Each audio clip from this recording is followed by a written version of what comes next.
Nossa próxima leitura conjunta já está no ar e eu tô aqui para te convidar para a gente ler juntos e juntas O Homem da Areia.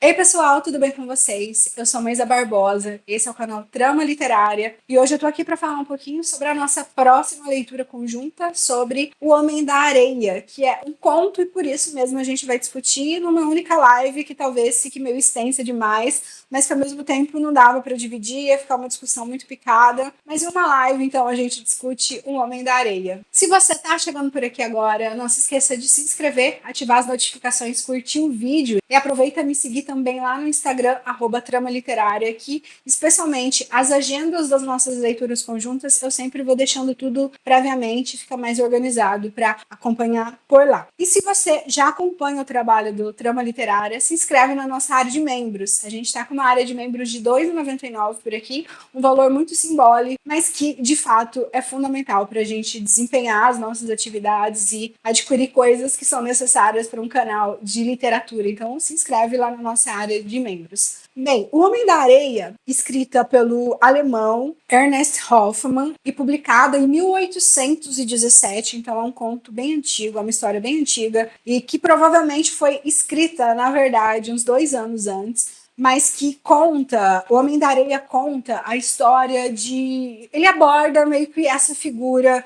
mitológica e que permeia os sonhos e os medos e as angústias infantis, que é essa representação do homem da areia, de um homem que... de um conto primordial, de uma espécie de conto primordial que reúne a figura de 2 deuses, que é o Hipnos e o Morfeu, que é meio que o que explica a nossa passagem do mundo real para o mundo dos sonhos. Então, essa é a figura do Homem da Areia, que vai ter variações conforme diferentes culturas, vai ser representado de modo diferente pelas culturas, mas de qualquer maneira, uma coisa que une essas histórias, apesar das características culturais de cada lugar, uma coisa que une essas histórias é que esse Homem da Areia, ele explica ou ele justifica esse processo de passagem do mundo real para o mundo imaginário, para o mundo onírico. Essa passagem necessariamente do mundo real para o mundo onírico, quando a gente tenta explicar por meio de contos primordiais, quando a gente tenta explicar por meio da mitologia, a gente faz por uma razão que é meio que justificar os nossos medos ou construir uma coisa palpável para os nossos medos. Então, se a gente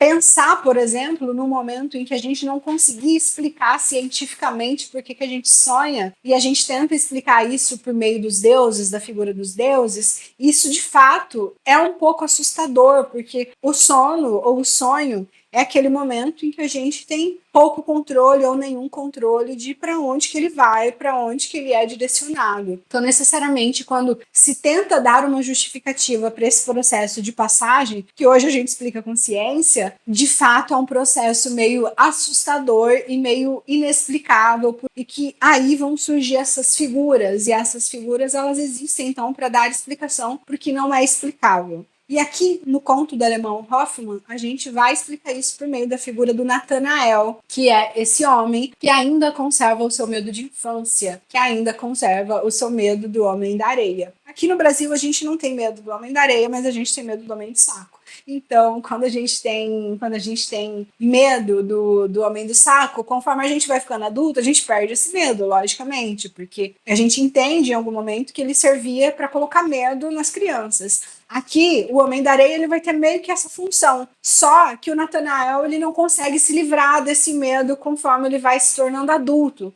E esse medo ele vai se tornando cada vez mais e mais palpável, cada vez mais e mais intenso, a ponto dele começar a relatar para o seu amigo que ele está vendo coisas assustadoras, que ele está ouvindo coisas assustadoras, que ele está participando de eventos terríveis. Então ele começa a relatar o seu medo para o seu amigo e, na verdade, esse seu medo ele é meio que um pé ali, é um resquício, é um puxadinho ali do seu medo da infância, o medo do Homem da Areia, que a mãe dele sempre usava para amedrontá-lo quando ele não queria dormir. A mãe dele falava que o Homem da Areia ia vir, ia pegar ele, e ele cresce com o medo desesperador desse Homem da Areia. Então o conto ele vai ser dividido em algumas partes. Então primeiro ele conta uma carta para o seu amigo, relatando sobre o seu medo, ele recebe uma devolutiva dessa carta, e aí o conto ele vai então para uma terceira parte, que é onde esse medo de fato ele vai se tornar físico, porque o Natanael ele começa a dizer que o Homem da Areia tá ali, é um vendedor que mora perto da casa dele, depois é um velho que também ele encontra por algum acaso, então ele vai construir esse medo dele de forma cada vez mais palpável, de forma cada vez mais visível,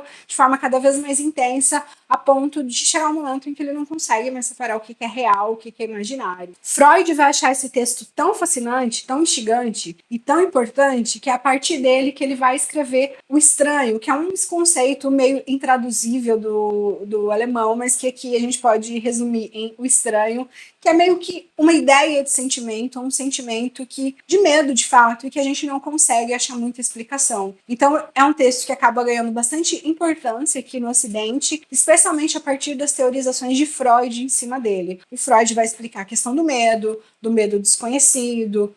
de uma série de medos que ele explica por meio da psicanálise a partir desse conto, justamente porque ele vai dizer que esse conto condensa muito bem, reúne muito bem diversos dos nossos medos ancestrais, assim, dos nossos medos primordiais, e que a gente vai acompanhando aqui conforme a gente for lendo a história do nosso querido protagonista Natanael. Como eu disse, ele é um conto razoavelmente curto, não é um livro extenso, então a gente consegue discutir uma live, e qualquer coisa, se tiver muita coisa muito relevante pra gente falar, a gente vai estendendo, fazer uma live um pouco maior, mas eu achei melhor do que fazer lives curtas picadas, assim. E a nossa live, ela já tá marcada pro dia 19 de março. Já tá programada, então eu vou deixar o link aqui na descrição, então você só clica no link e já ativa as notificações, que aí você já acompanha com a gente. Dia 19, então, a gente tem um encontro marcado para falar sobre O Homem da Areia, do Hoffmann. Até mais!